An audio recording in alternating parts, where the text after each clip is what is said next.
Salam, nama saya Norwendi Teva, NIM 1803030043, mahasiswa Sosiologi semester 6 kelas A.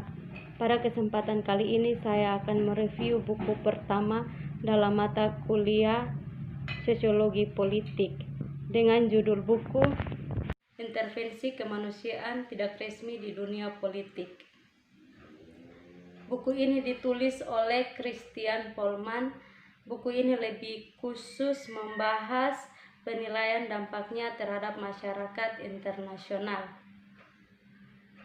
Sepanjang sejarah, para pemimpin dunia itu terlibat dalam penyelamatan orang asing. Hari ini orang mungkin mengatakan bahwa kita mengambil arti penyelamatan nyawa lebih serius. Intervensi NATO di Kosovo mungkin terjadi kapan mengambil perspektif pasca realitis, momen yang lebih kemanusiaan daripada sebelumnya di waktu sebelumnya. Meskipun masyarakat internasional harus lebih fokus pada status klasik antar negara bagian Bilitis selama Perang Dingin daripada pemeliharaan hak asasi manusia. Pada tahun 1970-an dan 1980-an, wacana perang yang adil berkembang menjadi perdebatan tentang moral, hukum dan dasar normatif dari intervensi kemanusiaan (HI). Hasil dari debat ini telah menjadi dasar yang kokoh bagi para akademis yang kental. Teori sekolah ES. Sebagaimana diuraikan, perdebatan tentang intervensi kemanusiaan tidak reduksi menjadi sekolah bahasa Inggris sendirian.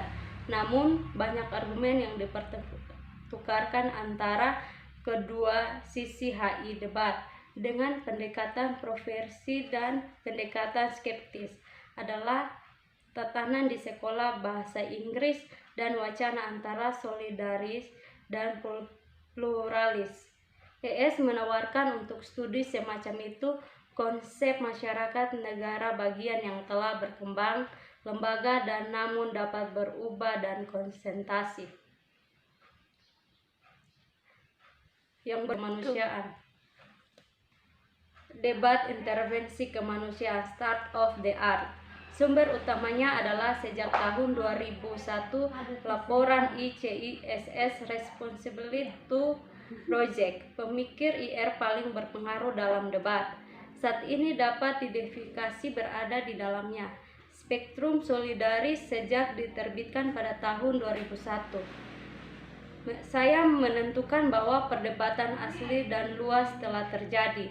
Dipersempit menjadi satu tentang R2P secara spesifik. Perdebatan yang sudah normatif dan teoritis sejak awal sudah menjadi bagian dari proses politik.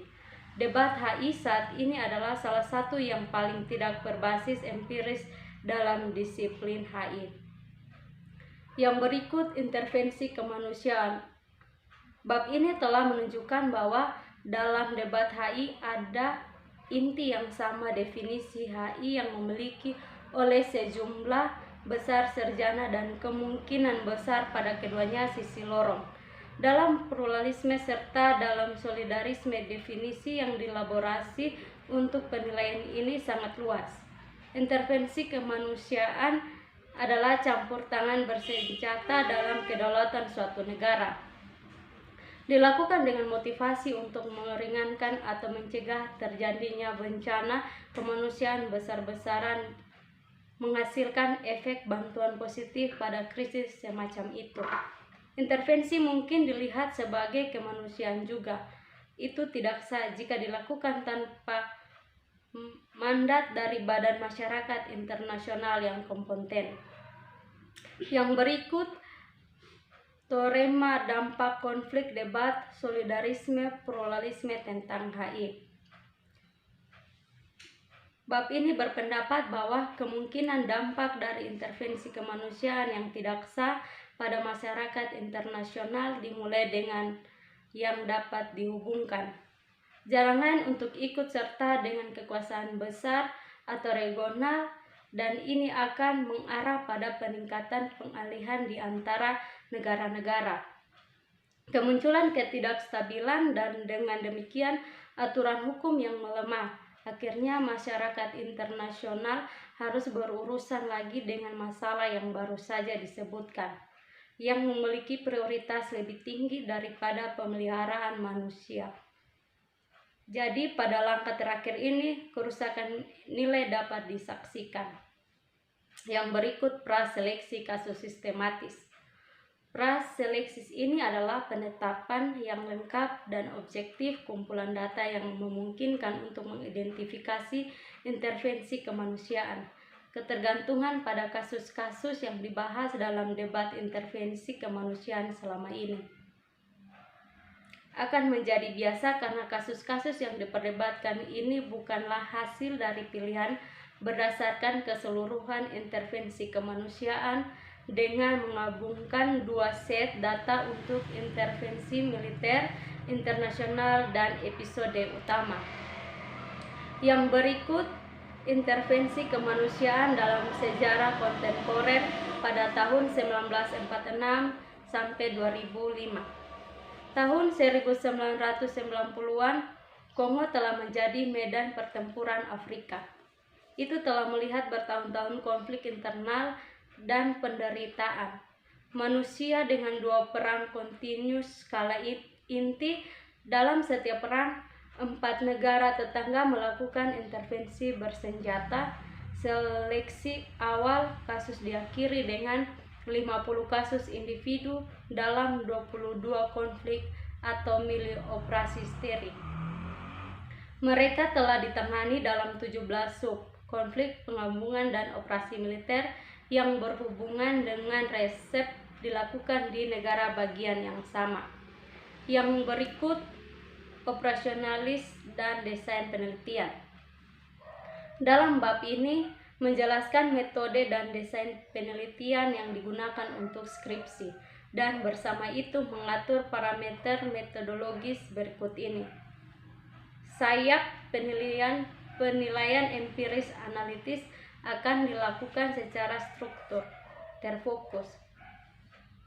Perbandingan termasuk metode campuran kuantitatif dan kualitatif. Kuantitatif metode terutama akan bertumpu pada pendekatan interpretatif berdasarkan akademik. Kontribusi pada objek studi penelitian akan disusun oleh teorem dan pertanyaan penelitian tambahan dinyatakan secara rinci. Bab yang berikut singkatan dari Great Power Policy Short dampak UHI dalam Perang Dingin. Sebuah UHI dalam Perang Dingin jarang dilihat sebagai saksi kemanusiaan, lingkungan atau diplomatik untuk dampak terhadap hak asasi manusia hampir mencapai sama.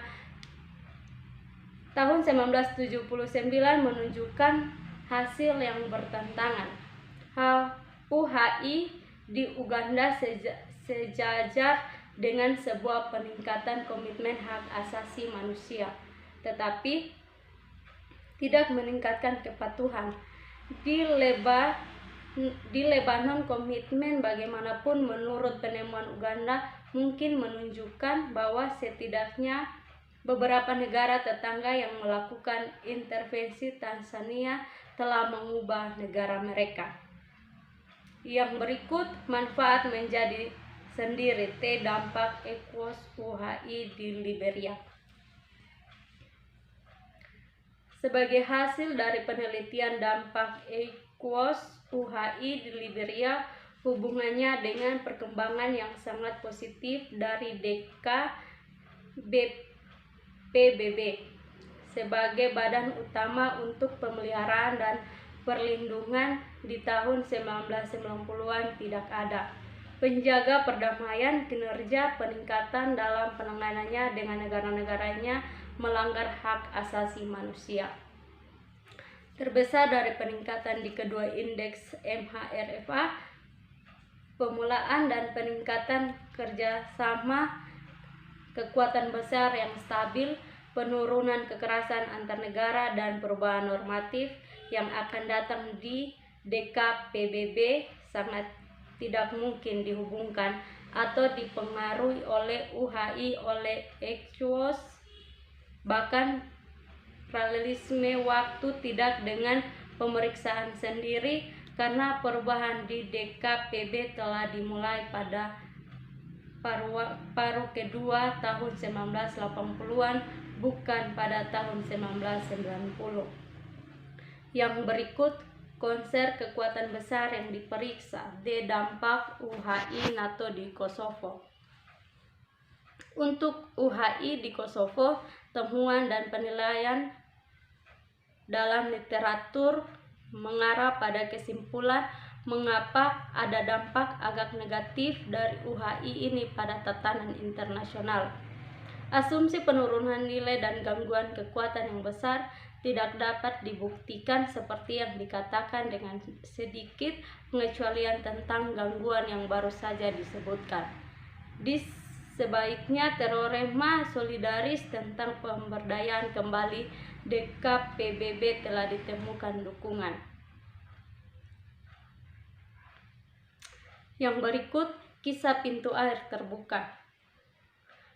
Pembandingan dan menjelaskan dampaknya dari UHI internasional dan regional memesan asumsi yang bertentangan dengan solidarisme dan pluralisme pada intervensi kemanusiaan yang tidak sah. Pluralisme melihat tidak ada tingkat penerimaan yang cukup untuk kemanusiaan yang tidak sah intervensi.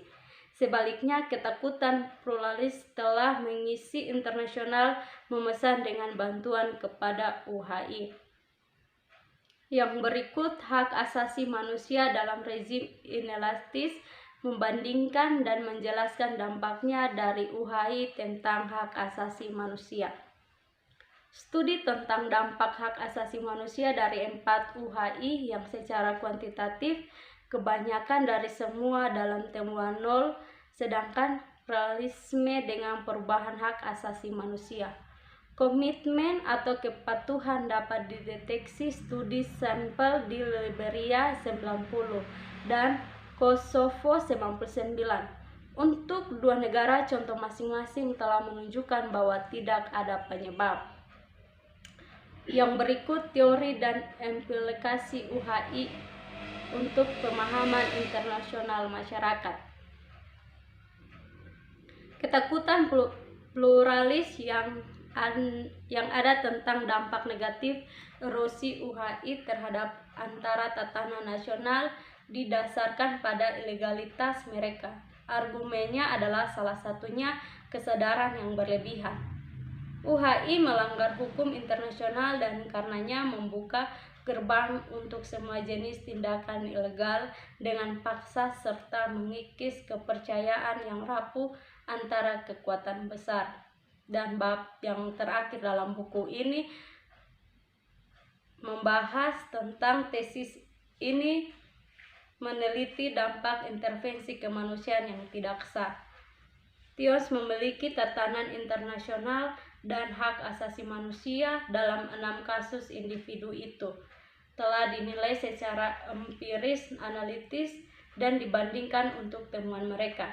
Sementara mentransfer hasil ke teori intervensi kemanusiaan yang tidak sah terdampak pada tatanan internasional. Untuk tujuan penelitian ini, debat HI dan R2P telah ditinjau. Definisi UHI dengan kriteria HI umum ditetapkan dan berdasarkan kumpulan data gabungan semua UHI dari tahun 1946 hingga 2005. Diidentifikasi hubungan legislatif legitimasi dengan studi UHI di Liberia tahun 1990 mengusulkan sub UNSC pendekatan regional hak atas intervensi kemanusiaan dan karenanya memperdalam norma R2P generasi teori dampak UHI berdasarkan temuan dibuat dan interpretasinya. Kedua, akan mentransfer teori ini ke penelitian norma lekum dan menjelaskan persyaratan yang disimpulkan pada legislatif legitimasi untuk pendekatan sub UNSC dalam konteks ini dan meninjau definisi yang digunakan dalam tesis ini. Akhirnya, pendekatan untuk studi lanjutan akan diuraikan. Demikian review buku yang pertama, mata kuliah Pendidikan Anti Korupsi. Terima kasih.